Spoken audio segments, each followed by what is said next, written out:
Os israelitas estavam acampados no deserto junto ao Monte Sinai. As casas deles não eram como as nossas casas de hoje. Eles moravam em tendas e estavam organizados em famílias, de acordo com os parentes de cada filho de Israel, que eram em número de 12. O conjunto dos descendentes de cada um dos 12 filhos de Israel chamava-se tribo. A nação israelita, portanto, dividia-se em 12 tribos, cada uma formando um grupo numeroso e unido de uma família muito grande.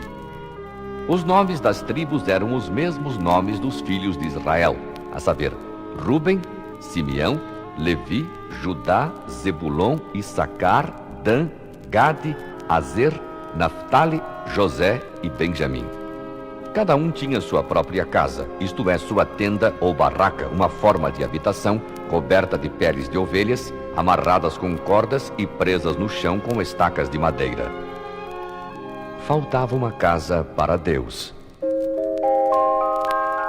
Mas na conversa que teve com Moisés no Monte Sinai, Deus disse que queria ir morar com seu povo no acampamento. Era preciso fazer uma casa para Deus. Ele disse: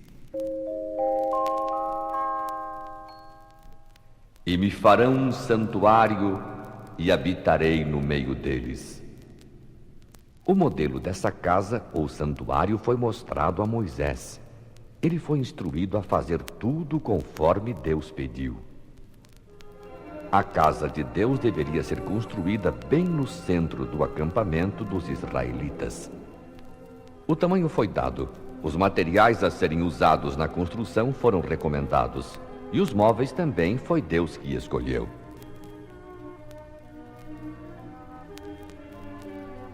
Então era só seguir o modelo que foi mostrado em sonho ou em visão ao servo de Deus, e tudo daria certo. Uma grande área de terra do acampamento foi cercada e ali se ergueu o santuário, nome dado para a casa de Deus no meio de seu povo. Havia um grande pátio livre, onde ficava o altar destinado a queimar as ofertas para sacrifício. Desde o começo do mundo, quando entrou o pecado e o plano da salvação foi revelado, Deus passou a exigir do pecador que lhe oferecesse sacrifícios. Uma ovelha ou cordeiro trazia-se ao altar e ali mesmo o pecador reconhecia sua culpa, confessava os seus pecados e transferia o castigo, que era seu, para o animalzinho inocente, matando-o em seguida. A vítima era um tipo de Jesus Cristo, o Cordeiro de Deus que tira o pecado do mundo.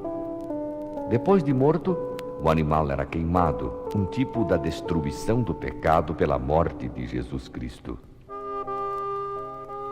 O altar que ficava no pátio era de madeira e cobre, tendo ao centro uma grelha de cobre que sustentava o fogo aceso, deixando entrar o ar pelas aberturas da grelha e facilitando a queda das cinzas dos animais queimados. Esse altar representava o Calvário, onde Jesus deu sua vida pelos pecadores. Entre o altar do pátio e a porta de entrada para o santuário havia uma bacia. Tanto a bacia quanto a sua base eram de cobre. Nela havia sempre água limpa para os sacerdotes lavarem as mãos e os pés antes de chegarem junto do altar para os serviços religiosos. Caso o sacerdote não se lavasse antes de queimar as ofertas ao Senhor, a morte era certa. Essa bacia simbolizava a purificação dos pecados e a presença do inocente. Além do pátio com essas duas peças da cerimônia religiosa, de que falamos há pouco, a casa de Deus tinha 2 compartimentos, chamados Lugar Santo e Lugar Santíssimo. Esses 2 cômodos tinham paredes de madeira, revestidas de ouro puro, e a divisão entre ambos era uma cortina de linho fino, nas cores azul, púrpura e carmesim, e cheia de bordados. Tudo foi preparado por pessoas especialistas que puseram o coração em sua obra de arte. Mas a coisa mais importante no santuário não era a engenharia, a arte, a sua localização e tamanho, nem os materiais de primeira qualidade empregados na sua construção. eram os serviços religiosos feitos nele e o que significavam para o povo de Deus. Aliás, o santuário era apenas uma cópia do santuário que há no céu, lugar do trono de Deus. O modelo verdadeiro da casa de Deus está no céu. A adoração no santuário da terra servia para ensinar ao povo a verdade quanto ao santuário do céu. Durante o tempo que permaneceram no deserto de Sinai, os israelitas aprenderam muitas e preciosas lições. Tinha que ser assim para que eles se preparassem para possuir a glória da terra prometida. Várias vezes, no entanto, o povo israelita se mostrou vagaroso para compreender certas lições. Lá no Egito, terra de tantos deuses falsos, estavam acostumados com as representações materiais da divindade. Agora, depois da saída do Egito, parecia difícil entenderem a existência do ser invisível. E foi por sentir dó dessa fraqueza dos israelitas que Deus mandou construir sua casa ou santuário como um símbolo da sua presença entre eles. No lugar santíssimo foi colocada uma caixa grande, com moldura em sua volta e 4 argolas nos cantos, para enfiarem 2 varas de madeira cobertas de ouro, como apoio ao móvel chamado arca, quando tivesse de ser transportado. A arca tinha tampa de madeira de acácia, revestida de ouro fino também. A arca representava o trono de Deus no céu. Dentro dela estavam a vara de Arão, o vapão do céu e as tábuas de pedra da lei de Deus, fundamento do seu governo. A tampa da arca se chamava propiciatório. Era uma peça inteiriça de ouro, tendo a figura de 2 anjos, também de ouro por cima. Os anjos olhavam para baixo, representando a reverência com que todas as criaturas do céu consideram a lei de Deus e seu grande interesse no plano da salvação do homem. Quando o sumo sacerdote entrava uma vez por ano naquele lugar chamado Santíssimo, podia ver entre os anjos de ouro sobre a tampa, ou propiciatório, sobre a arca, uma brilhante luz chamada Shekinah, que era a manifesta presença de Deus.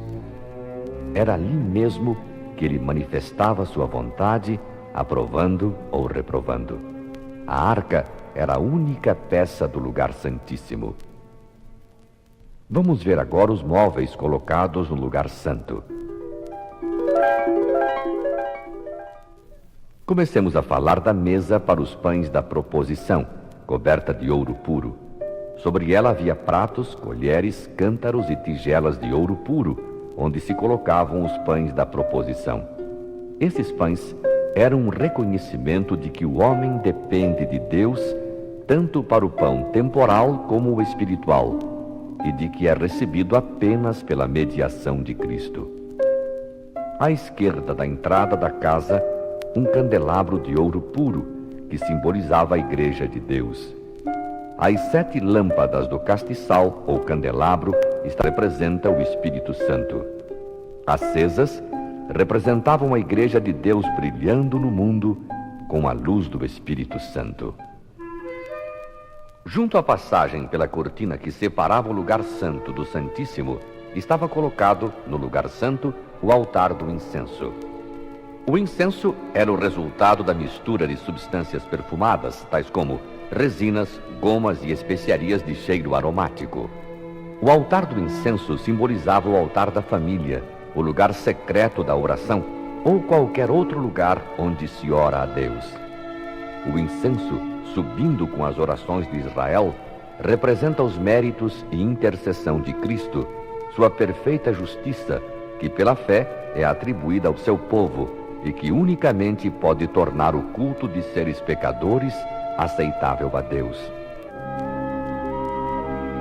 Hoje em dia, como naquele tempo, o povo de Deus deve dirigir suas orações a Jesus Cristo, seu sumo sacerdote que trabalha em seu favor no santuário celestial. Ele intercede junto ao Pai por todos aqueles que o buscam, e na presença de Deus pleiteia com seu sangue em favor dos pecadores arrependidos.